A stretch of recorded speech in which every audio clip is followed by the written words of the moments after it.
এ দেশের আপামর জনতা বাঁচতে চায় কোরআন বুকে নিয়ে, মরতে চায় কোরআন বুকে নিয়ে, আল্লাহর সামনে দাঁড়াতে চায় কোরআন বুকে নিয়ে। চুল পাকা, ব্রু সাদা হওয়া, দাড়ি সাদা হওয়া এক জীবন্ত যুবক। লড়াইয়ের ময়দানে তোমাদের সাথে আমাকে পাবা, মিছিলের পিছনে নয় সামনের কাতারে থাকবো ইনশাআল্লাহ। যেই সমাজের তরুণরা জেগে উঠে সেই সমাজকে আল্লাহ বদলায় দেন। 24-এর 5 আগস্ট সেলুট যুবকরা, তোমাদেরকে তোমাদের জীবন বাজি রাখা লড়াইয়ের কারণে আল্লাহ আমাদেরকে আপাতত মুক্ত করে দিয়েছেন। চিরমুক্তির জন্য এবার জেগে উঠো, এবার শপথ নাও, আমরা বাংলাদেশকে কোরআনের আলোকে গড়বই গড়ব ইনশাআল্লাহ। আমিও তোমাদের সাথে চুল পাকা, ব্রু সাদা হওয়া, দাড়ি সাদা হওয়া এক জীবন্ত যুবক। লড়াইয়ের ময়দানে তোমাদের সাথে আমাকে পাবা, মিছিলের পিছনে নয় সামনের কাতারে থাকবো ইনশাআল্লাহ। আমাদের যুবকেরা আমাদের স্বপ্ন, আমাদের যুবকেরা আগামীর বাংলাদেশ। এই যুবকদের হাতে বাংলাদেশের দায়িত্ব আমরা তুলে দিতে চাই। হে যুবকরা, তোমরা তৈরি হও, ইনশাআল্লাহ তোমরা পারবা। আলহামদুলিল্লাহ তোমরা অতীতে পেরেছো, আমরা তোমাদেরকে বুকে আলিঙ্গন করে কপালে চুমু দিয়ে তোমাদেরকে এগিয়ে দিব ইনশাআল্লাহ। যতদিন তারা ক্ষমতায় থাকে ততদিন তারা রাজা, আর যখন ক্ষমতা হারায় তখন তারা গর্তের ইঁদুর। এমন জীবনের প্রতি ধিক্কার, যেই জীবনে বাতাস পরিবর্তন হলে মানুষকে ইঁদুর বনে যেতে হয়। এমন রাজনীতিকে ঘৃণা করি, যেই রাজনীতি করতে গিয়ে দেশ ছেড়ে পালাতে হয়।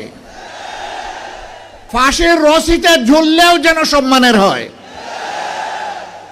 ফাঁসির পাতাটনের উপর দাঁড়ালেও যেন সম্মানের হয়।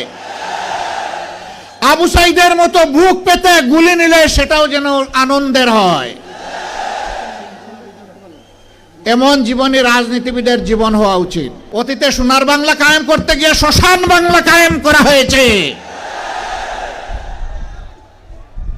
কোরআনই একমাত্র সোনার বাংলার গ্যারান্টি দিতে পারে, আর কিছুই দিতে পারবে না।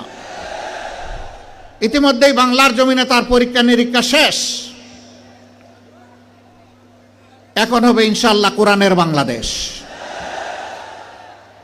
যারা কোরআনকে খণ্ডিত করতে চান অথবা সহ্য করতে চান না, তাদেরকে আমরা বিনয়ের সাথে বলতে চাই, এ দেশের আপামর জনতা বাঁচতে চায় কোরআন বুকে নিয়ে, মরতে চায় কোরআন বুকে নিয়ে, আল্লাহর সামনে দাঁড়াতে চায় কোরআন বুকে নিয়ে।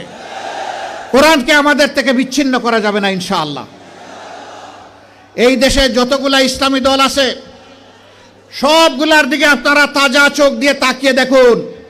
আমি বেশি দূরে যাব না। 5 আগস্ট থেকে শুরু করে আজকে এই 22 ফেব্রুয়ারি পর্যন্ত এই সামান্য পরিক্রমায় কোথাও আপনি দেখবেন না ইসলামী দলের কোনো লোক এখন জাতির উপরে জুলুম করছে, চাঁদাবাজি করছে, দখলদারির সাথে জড়িয়ে গেছে। কোথাও দেখবেন না। তার একমাত্র কারণ তারা কোরআনকে সম্মান করেন এবং বুকে ধারণ করেন। তার একমাত্র কারণ তারা আল্লাহ সুবহানাহু ওয়া তাআলাকে ভয় করেন।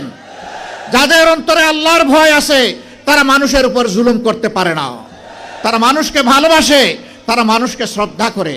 তারা দেখে না এ মানুষের পেশা কি, শিক্ষা কি, তার গোষ্ঠী কি, এইটা দেখে না।